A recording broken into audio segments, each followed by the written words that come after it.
In today's show, we're talking NBA draft with, you might know him as Brian J. Draft. Brian Schroeder. We're going to be talking about a number of prospects. You're going to be really excited.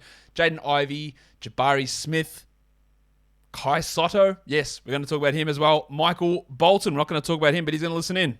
Thanks, Josh. It's Michael Bolton here, and it's time for another episode of the Locked On Fantasy Basketball Podcast. Let's get to it. Let's get to it, indeed. You are Locked On Fantasy Basketball, your daily fantasy basketball podcast, part of the Locked On Podcast Network.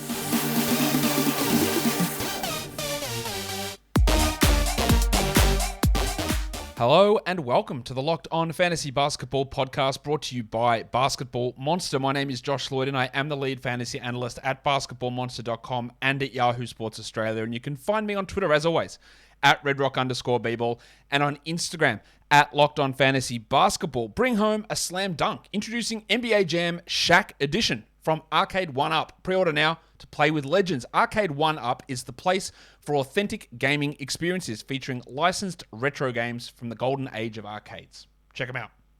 Thank you also for making Locked On Fantasy Basketball your first listen every day.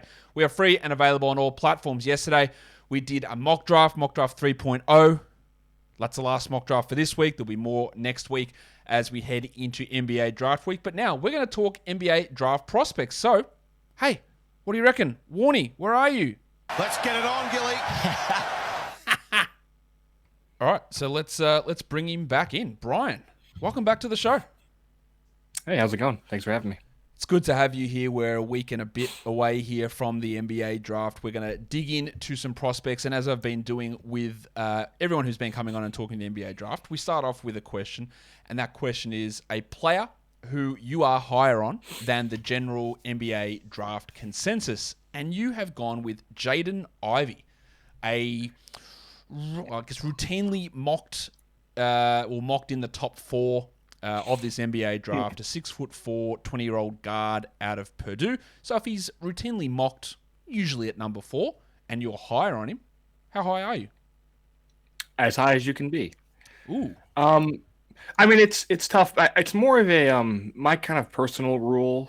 If I have 2 prospects, or in this case 4 prospects, kind of at the same level, I'm just gonna go with the guy who will have the ball the most. That's that's why I had Cunningham over Mobley last year, because those players end up being the most impactful players. I mean, that's just how it works. And I think that Ivy, his athleticism is high enough, but it's not like he doesn't have a pretty high skill floor. And I just feel like he has a level.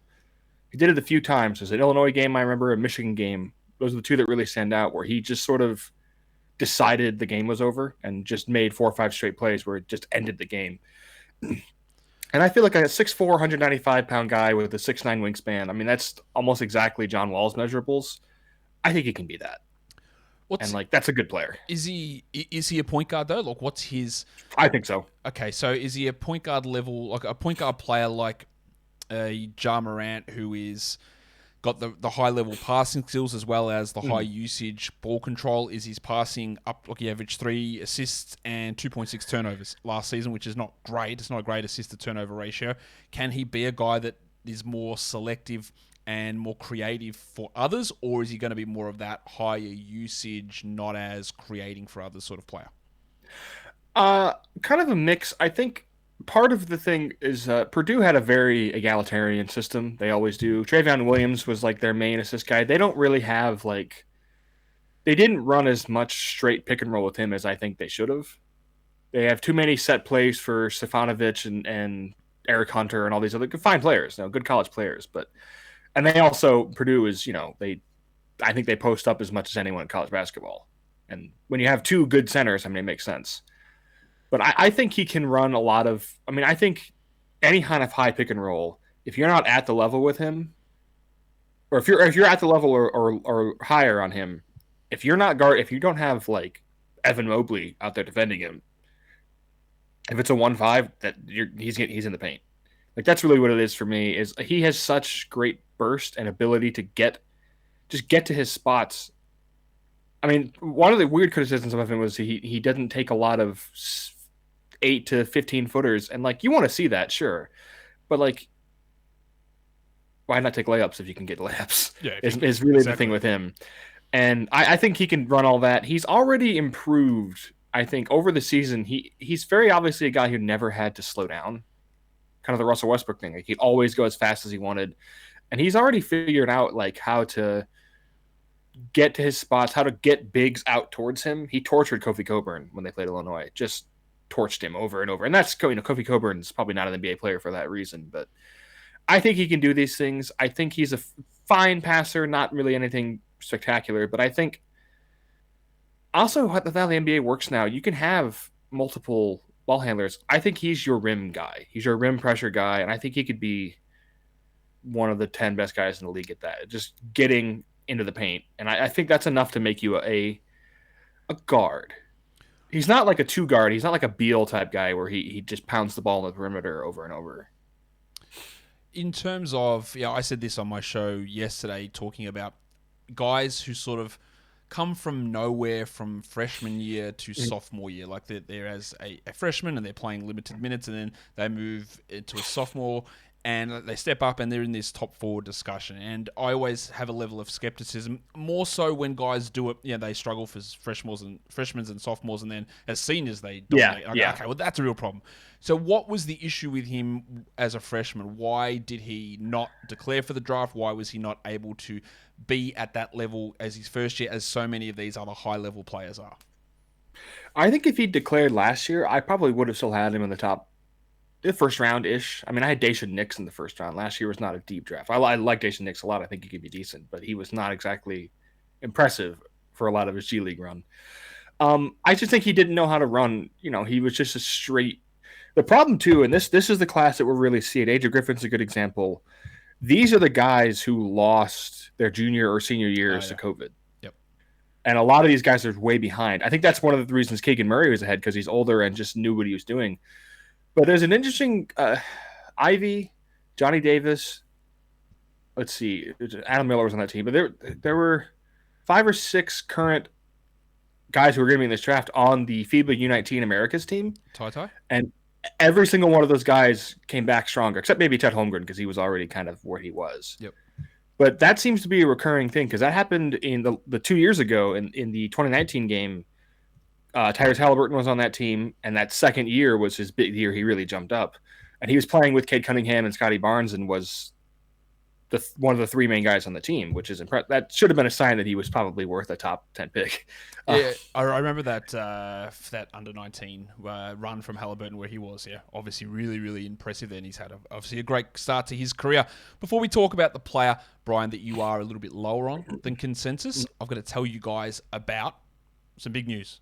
You all know NBA Jam, Brian. You would have played NBA Jam plenty of times, and it is back. Arcade 1UP is the leader in at-home retro arcade games. It's the best game ever, NBA Jam, and it's back, and you can get it in your house in the old arcade deck. The old Shaq Edition machine is coming. Who is your favorite NBA Jam combo, Brian? I mean, if I don't say Jordan Pippen, I think I'll be banned from Will's Twitter. Not a big Mike Uzzolino guy in using the Mavericks combination. I recommend you don't use the Mike Uzzolino. I use Stockton Malone quite a bit. The Heat combination, of course, the Bulls one. But Sonics guys. Oh, yeah. Great. Kemp Payton, that combination in the old classic NBA Jam. And you can pre-order now from arcade1up.com. Arcade, the number 1, then up.com. For an estimated early September ship date. Other things there, Golden Tee, Mortal Kombat, and many others starting at just $399. And we are giving away an NBA Jam Shaq edition to a Locked On listener. Enter for a chance to win a game console for your man cave or woman cave or room or bedroom or wherever the hell else you want to put it. Arcade1up.com/locked on. That's arcade, then the number 1, up.com/locked on. You got till July the 8th to enter to win an NBA Jam Shaq edition console. Don't miss out. Enter today. Who are you going to play with? Cool. Let's talk about the next guy. That is Jabari Smith Jr., who you are more down on. And it appears that he is either going to be at number 1 or number 2 in this draft. And I'm guessing by this, Brian, that you wouldn't pick him at number 1 or 2. Probably not. I think, curiously, the Magic are probably the team at the top who make the most sense because they just don't have shooting. Yep. Like, you just need a guy who, if the plan with Jabari Smith at 1 is this guy's going to be like we're going to run plays for him and get him open shots. I think he can work.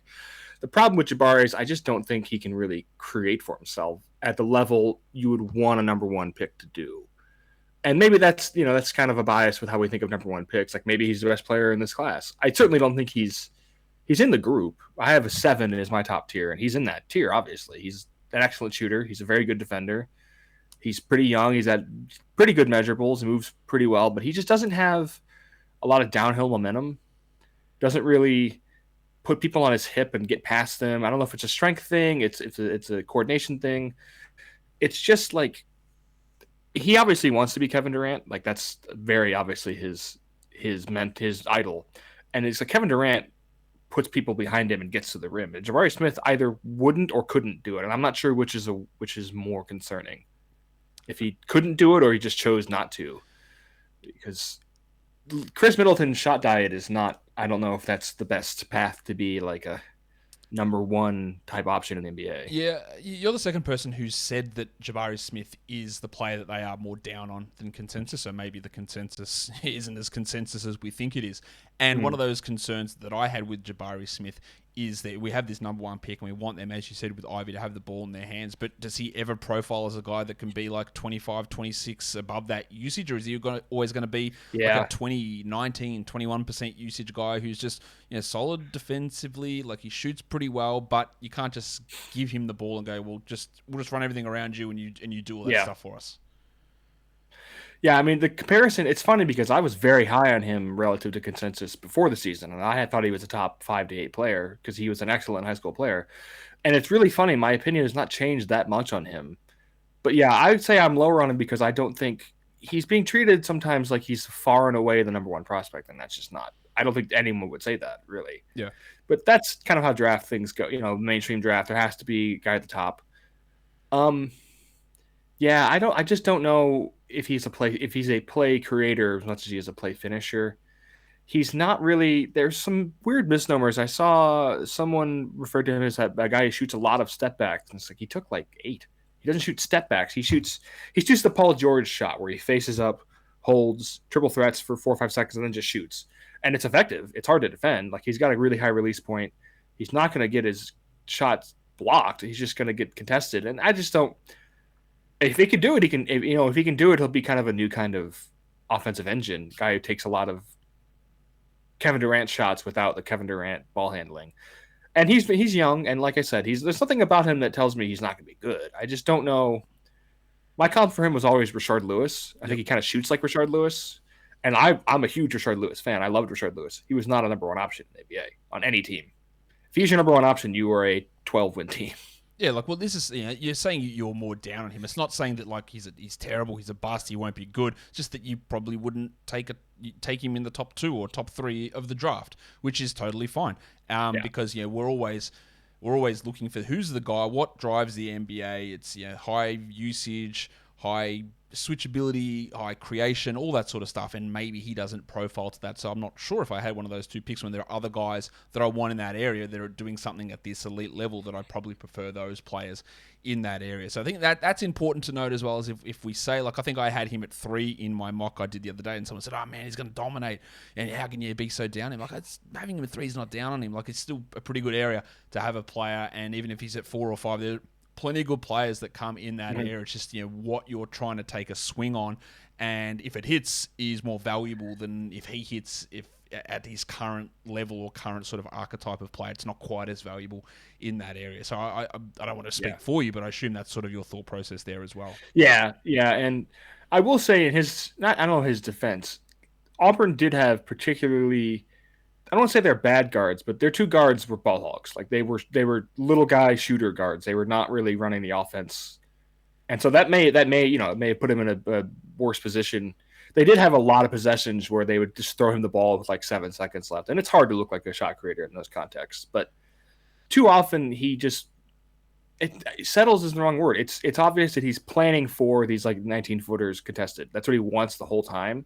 And that's just not. I really don't think that's a way you can succeed in the NBA as like a primary scorer.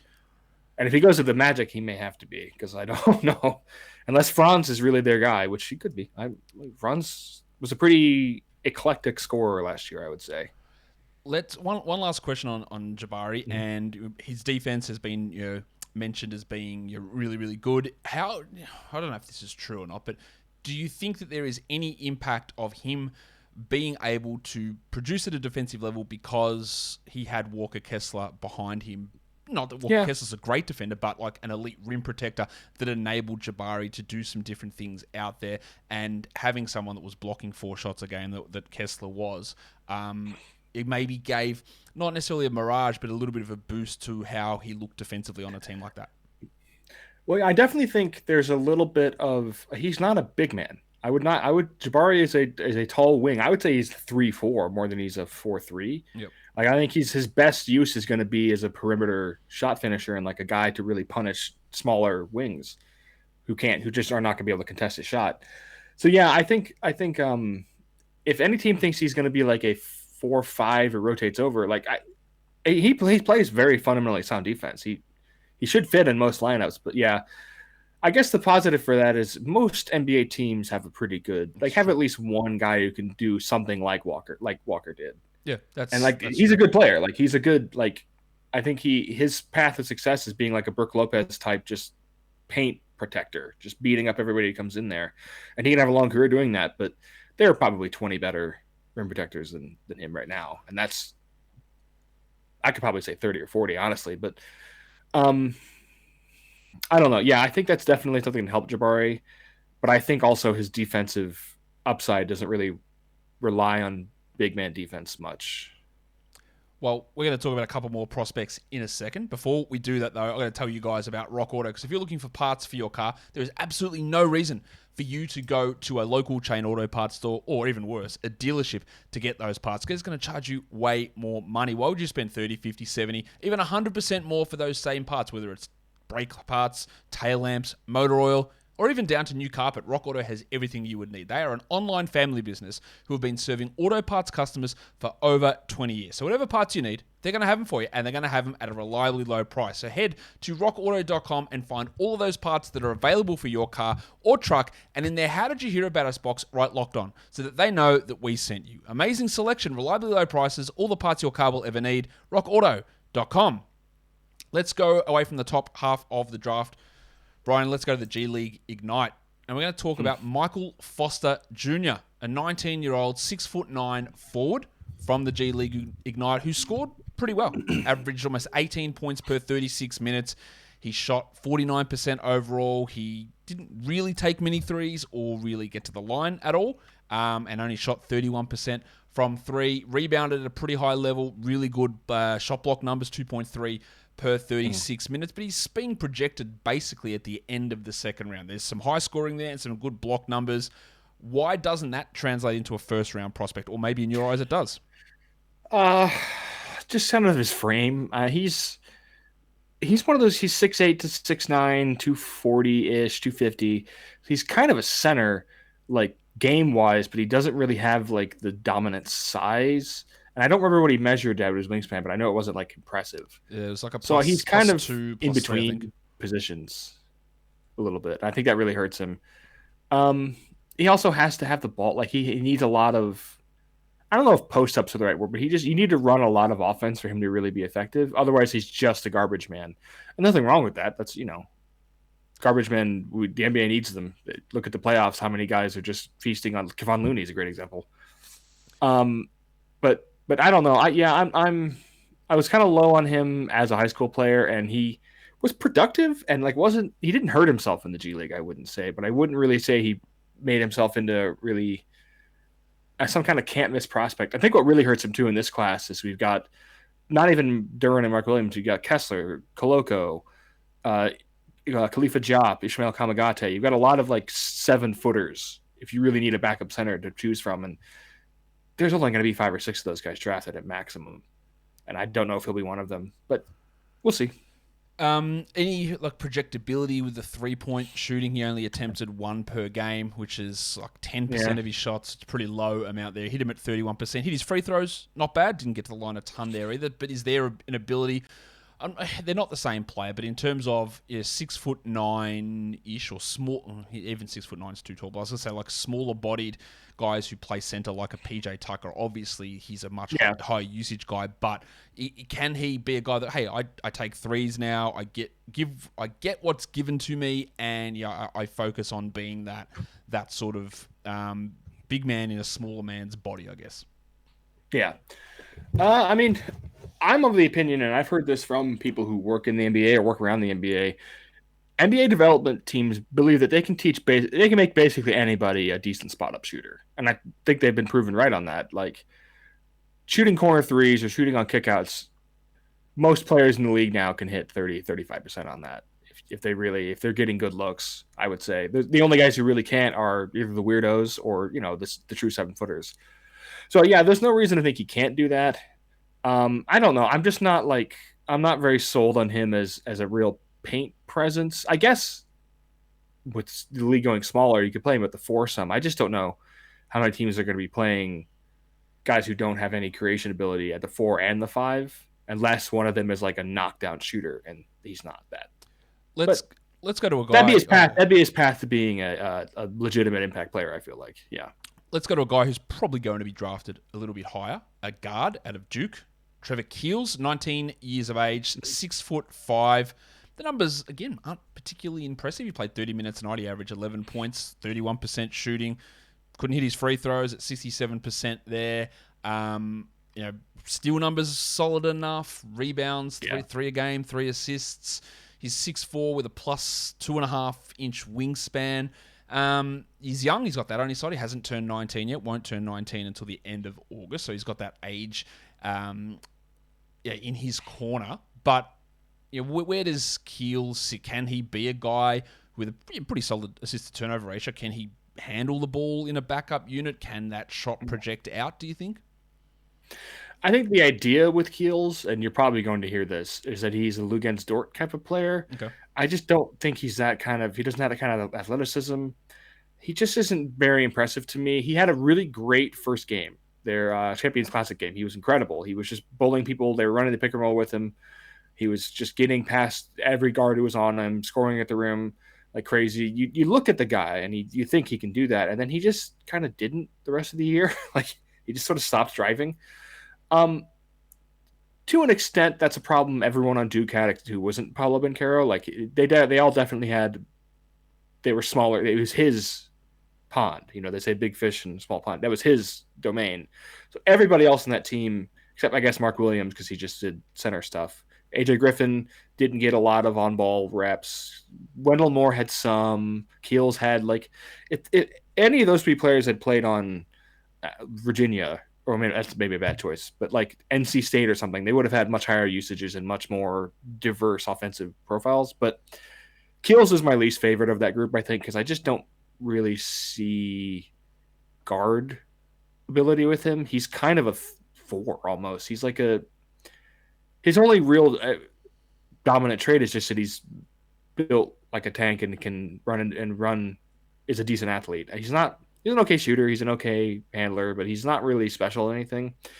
I think the idea with him is you take him and let him develop for a year or two, and he turns into like a starting 2-3 Okoro Lugens Dort type.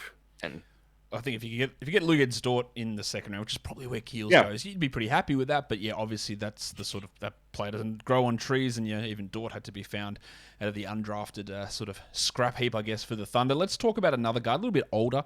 This guy, and that is a guy that played down here in the NBL, French point guard, 21 years of age, 6'6", Hugo Besson, who is good size, but a minus wingspan, so good height is more what I meant to say.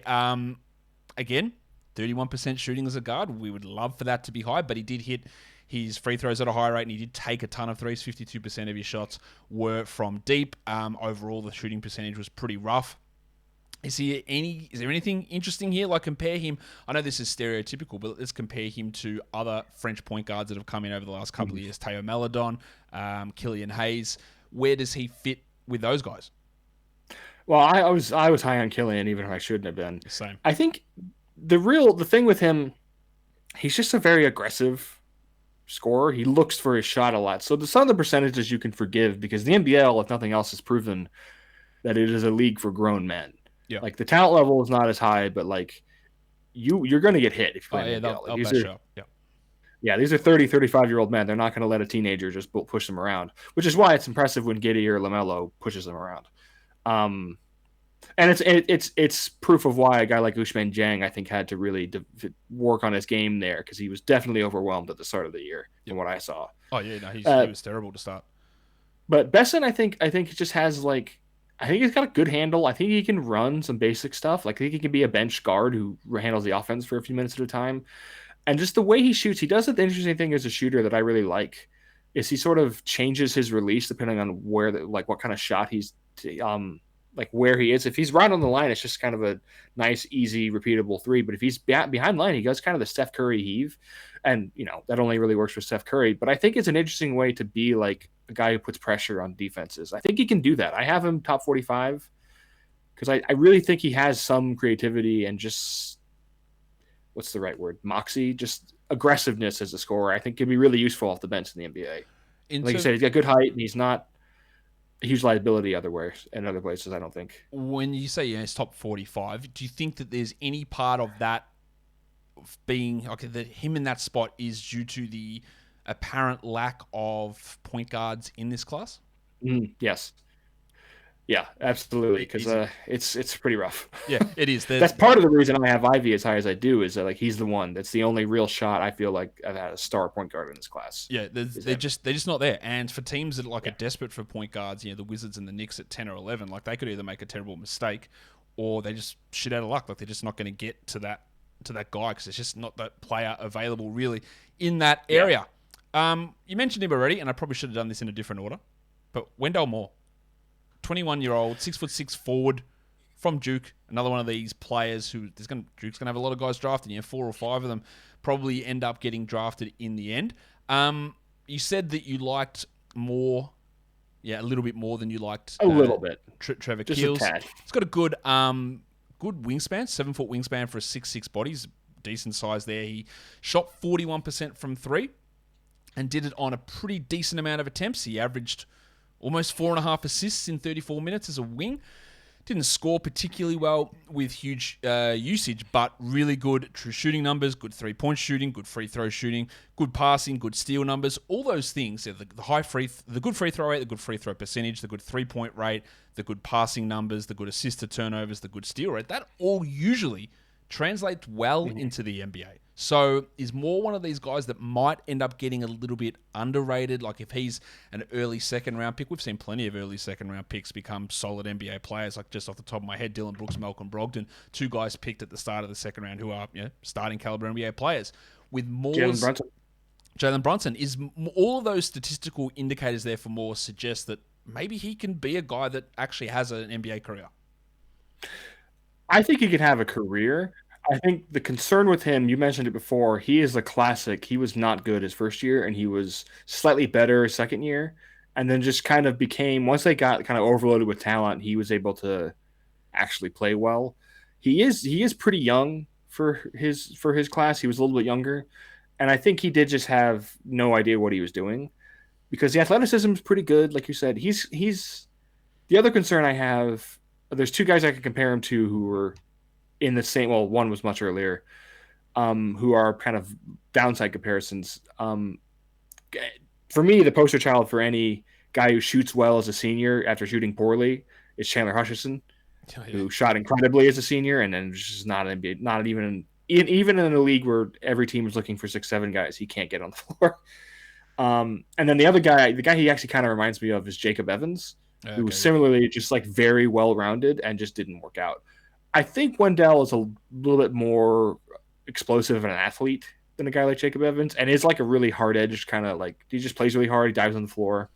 So I think he absolutely can stick in the league. I just don't know. I think the question is he a 6th man or is he a 10th man? And either one of those you can play in the league for 8-9 years. It's just how effective you really are. And I'm not sure of that with him, but I'm more sure of that. I'm more sure that Keels is not one of those guys than I am Moore. So that's why I have him higher. That's where you get, when you get into the 40s and 50s, especially in the class like this, it's it becomes less like how does this guy succeed, and then it's how does this guy fail, and if you can't think of an obvious reason, then you have to keep him there, I guess, that's my methodology. Another thing that is interesting to me is, or to think about when the classes are considered weaker, like this one is that players who maybe go back to college in the hopes of being in a weaker class of maybe getting drafted higher is not maybe a red flag, but maybe a little bit of an orange flag. It's like, oh, if I stay around, there's not as many talented guys coming out, so then I'll look a little bit better, or I won't be playing against as many talented players. But the age thing you brought up with him is interesting. He is a junior, so he's played 3 years in college, but he's the age of a sophomore, and he's like 2 years younger than like Keegan Murray.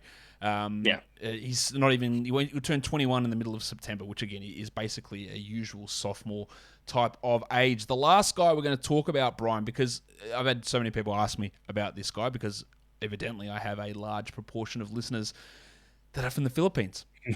So let's talk about Kai Sotto, who played again here down in the NBL this season. He is a 7'2" center. He is he's 20 years of age. He just turned 20. He played, what did he play? I'm just looking at 23 games. He only played 15 minutes a night. Again, I want to bring him up because so many people are asking this question about Sotto. I don't think that he will get drafted. I think that he might get drafted in terms of the way that Satnam Singh got drafted, but I'm not sure that there's an NBA contract in there for Sotto. So, do you agree with that? Yeah. He's been an interesting guy for 3 or 4 years now. And I think he can shoot. Like, I think the shooting is, what did he shoot this year? 30s, high 30s. Yeah.